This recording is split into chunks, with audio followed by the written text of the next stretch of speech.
تو جناب لندن میں قاضی فائز عیسیٰ کے خلاف ہونے والی نعرہ بازی اور احتجاج کی بازگشت آج بھی سرکاری سطح پر پاکستان میں سنائی دی۔ دفتر خارجہ کی ترجمان نے میڈیا سے بات کرتے ہوئے کہا کہ جی لندن میں رونما ہونے والے ناخوشگوار واقعے پر ذمہ داران کے خلاف کارروائی ہوگی۔ گزشتہ روز وزیر داخلہ محسن نقوی نے بھی کچھ ایسے ہی کہا تھا اور مظاہرہ کرنے والوں کے پاسپورٹ اور شناختی کارڈ منسوخ کرنے کا اعلان کیا تھا۔ پاکستانی میڈیا میں بھی قاضی فائز عیسیٰ کے خلاف مظاہرے پر بعض سینئر صحافیوں اور تجزیہ کاروں نے صدائے احتجاج بلند کی، لیکن انگلستان میں 3 روز گزر جانے کے باوجود احتجاج کرنے والوں کے خلاف نہ ہی پولیس نے کوئی کارروائی کی ہے اور نہ ہی ان کے خلاف کوئی باقاعدہ شکایت درج کی گئی ہے، یعنی کہ پرچہ نہیں کٹا۔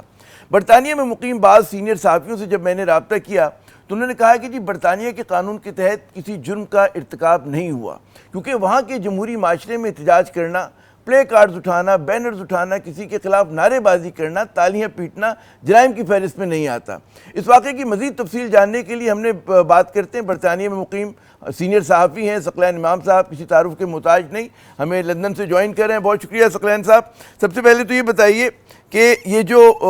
واقعہ ہوا چیف جسٹس کے ساتھ، کسی طرح سے یہ کہتے ہیں نا کہ قابل دست اندازی پولیس ہے یا نہیں ہے؟ دیکھیے، یہاں کے قانون کے مطابق پروٹیسٹ کا آپ کو پورا حق ہے، اظہار آزادی رائے جو ہے وہ مکمل موجود ہے،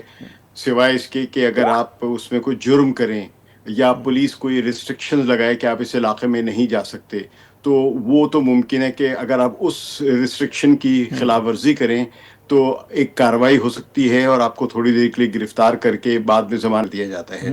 لیکن کیونکہ احتجاج یہاں پہ بڑی بنیادی روایت ہے جمہوری معاشرے کی، اسی کی بدولت یہاں پہ لندن کے ہزاروں بلکہ اب تو کہہ رہے ہیں لاکھوں لوگ جو ہیں وہ فلسطینیوں کی حمایت میں اور اسرائیل کے جو مبینہ مظالم ہیں ان کے خلاف احتجاج تقریباً ہر ہفتے کر رہے ہیں۔ اگر یہ اجازت نہ ہو احتجاج کی یہاں پہ کھلی تو ایسے احتجاج پھر نہ ہو سکتے ہوں، ممکن جمہوری معاشرے میں ہونے کی وجہ سے یہاں پہ یہ بہت سوری خطا کلامی کروں کہ یہاں پہ تاثر یہ دیا جا رہا ہے کہ کیونکہ قاضی صاحب کی گاڑی کو گھیرنے کی کوشش کی گئی تھی تو وہ کیا ایسا وہ اوفینس ہے کہ اس کے اوپر جو ہے کوئی کارروائی ہو؟ کیا حکومت پاکستان کہہ سکتی ہے لندن پولیس سے کہ جناب ان لوگوں کے خلاف کارروائی کریں؟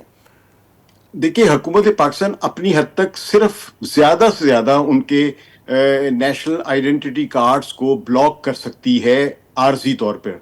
لیکن لندن پولیس کو وہ کچھ نہیں کہہ سکتی۔ لندن پولیس اس بات کا خود ہی تاگی کہ آیا جرم ہوا ہے یا نہیں ہے۔ فی الحال جتنے بھی شواہد ملے ہیں یا جتنی بھی لندن پولیس کی اپنی آبزرویشن ہے اس میں ان کو جرم نظر نہیں آیا، کیونکہ لوگوں نے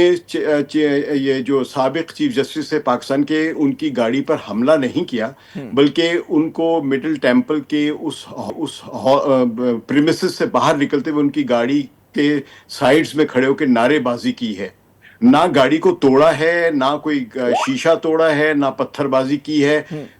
جو بھی احتجاج کے طریقے ہیں، چاہے آپ ان کو پسند کریں نہ کریں، ممکن ہے کچھ لوگ ان کو بدتمیز کہیں، ممکن ہے ان کو ہولیگنز کہیں، لیکن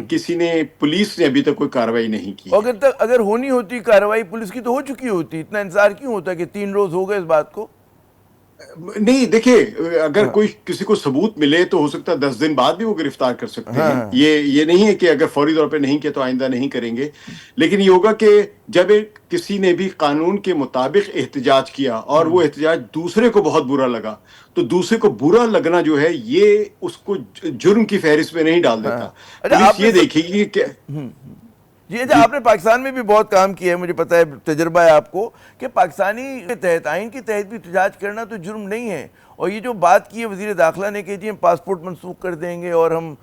شناختی کارڈ منسوخ کر دیں گے، تو یہ ذرا سا اوور بورڈ نہیں چلے گئے آپ کے خیال میں؟ قابل عمل ہے کیا یہ بات؟ دیکھیں، یہ جو انہوں نے کیا ہے وہ انہوں نے موجودہ حالات اور ماحول کے مطابق کیا ہے، کیونکہ اگر آپ باہر سے بیٹھ کے دیکھیں تو پاکستان میں آئین خود اس وقت جو ہے وہ معطل نظر آ رہا ہے، آئین کے مطابق چلتا ہوا یہ ملک نظر نہیں آ رہا ہے۔ پاکستان کے الیکشنز پہ سوالات اٹھ رہے ہیں، پاکستان کی قانون سازی پر سوالات اٹھ رہے ہیں، پاکستان کی عدلیہ کی آزادی پر سوالات اٹھ رہے ہیں۔ پاکستان میں جس طرح لوگ لاپتہ ہو رہے ہیں، دنیا میں تو اس طرح نہیں ہوتے نا، لندن میں یا مغرب میں کسی کو لاپتہ کر دینا، کسی شخص کو اٹھا لینا اور غائب کر دینا، یہ تو یہاں ممکن نہیں ہے۔ یہاں پہ اگر پولیس کسی کو اس طرح اٹھا لے تو اگلے دن وہاں پہ میٹروپولیٹن لندن پولیس کا چیف جو ہے وہ خود گرفتار ہو صاحب، آپ نے اپنا قیمتی وقت دیا۔ یقیناً ناظرین پاکستانی اشرافیہ کو اپنا رد عمل دینے میں توازن برقرار رکھنے کی ضرورت ہے۔ ممکن ہے کہ بیرون ملک ہونے والے مظاہرے یا بعض افراد اور سیاسی خاندانوں کے خلاف جو نعرے بازی ہوتی ہے وہ ہمیں اور آپ کو ناگوار لگتی ہو، لیکن عام آدمی کو تڑپنے اور پھڑکنے کی آزادی ملنی چاہیے۔ قاضی فائز عیسیٰ صاحب کا شمار پاکستان کی 21ویں صدی کے متنازع ترین ججوں میں ہوتا ہے، جن کے بارے میں صرف کہتے ہیں کہ عام آدمی نہیں، ان کے ساتھی ججز تک نے انتہائی تنقیدی الفاظ استعمال کیے ہیں۔ ویسے برطانیہ کا ہی نہیں، پاکستان کا آئین بھی جو ہے شہریوں کو پرامن احتجاج، تنقید کا حق دیتا ہے اور اظہار رائے کی آزادی جو ہے وہ فراہم کرتا ہے۔